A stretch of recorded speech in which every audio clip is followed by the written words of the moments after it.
Здравейте, мили деца! Днес ще ви прочета една коледна приказка в рими, която се казва Коледни подаръци.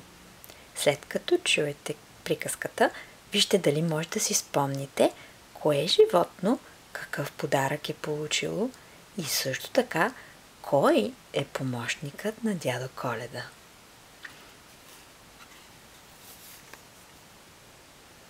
Снежен прах шейната вдига, дядо Коледа пристига. Снежко в списъка внимава, грешка тука да не става. Майстор Бобър и енота получават 6 компота и бисквитки и морени в съндъче подредени. Край селцето на реката дядо сваля си торбата. С новото кожухче свинка топли своята гърбинка, а котачето рибар хубав чук получи в дар. Кротката и млечна крава нови кофи получава. Снежко в списъка отмята и престилка за козата. През гората тиха бяла бърза дядото с чувала. На премръзналите птички ръсна семенца, трухички.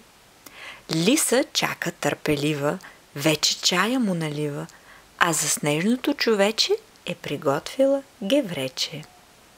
Чака с блеснали очички нови топли ръкавички. Катеринка бърза, в миг подаръка развърза и в кутията красива пухкав розов шал открива. Ясно е, че за Мецан носи мед в голям буркан, а на Вълчо изненада падна му се шоколада. Зайко с папионка синя, Мишко с чувка от коприна, всички пременени, сити, срещат Коледа честити.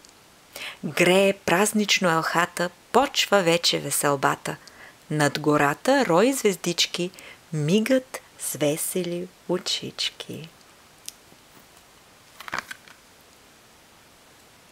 А вие какво сте си пожелали? Надявам се, че сте били послушни по време на годината и дядо Коледа ще ви донесе подаръците, които искате. Весела Коледа и до нови срещи!